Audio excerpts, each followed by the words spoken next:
gagang tarantadang bobong inutil na walang tinggil. Natural, dapat sa lahat ng oras. Sabi ng impactang Claire Castro. Lord, sikat na sikat ka ngayon Palagi kang binabanggit ni Senator Cayetano. Gagang tarantadang bobong inutil na walang tinggil. Natural, dapat sa lahat ng oras. Bida ang Diyos. Ganyan ang tunay na tao, Claire. May kinikilalang Diyos. Kayo kasi hindi naman kayo tao. Dahil sabi ko na pang ibang dimensyon ang pag-iisip nyo. Di mo na dapat punahin kung banggitin man ni Cayetano ng paulit-ulit ang Diyos. Dahil ginagamit niya naman ito ng maayos at sa makabuluhang paraan. Lalo na pangontra sa mga demonyong katulad nyo. Noon pa man sikat na ang Diyos, Claire. Kahit nung hindi ka pa nabubuo sa similya ng tatay mo. Kaya wag mong idamay ang Diyos sa walang kabuluhang kagagahan mo. Alam naman namin na may sarili kayong Diyos. Lalo ka nang gaga ka. Todo sunod ka nga sa kanya, di ba? Kasi siguradong malaki ang maletang pagpapalang galing sa kanya. Yes! Siyempre talagang todo tanggol ang putang ina.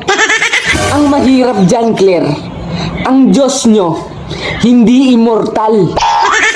Kupal siya, Claire, kupal. Ang nakakalungkot pa dyan, hindi kanya mahal. At ito ang pinakamasaklap sa lahat. Pareho kayong abnormal.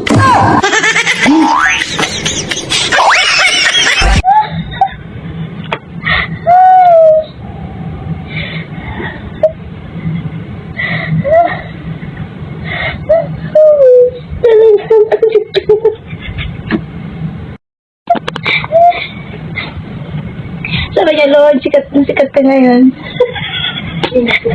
Sige ka. Okay. Sabi niya, noon pa bang sikat na sikat na sikat. Noon pa tayo sikat na si Lord.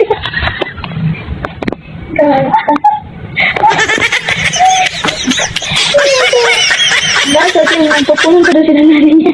Sikat na si Lord. Gusto sa'yo, pera. Sikat na ngayon, Lord.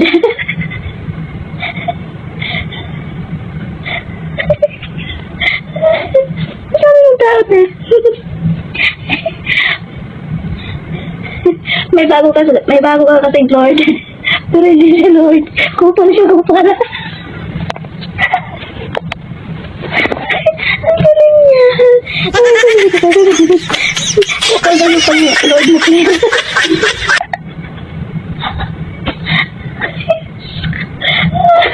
Nakakalungkot kasi may sarili na siyang Lord. Asa ko pa lang ayun, Lord niya.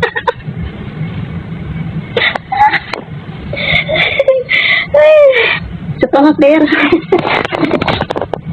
Ay, nako.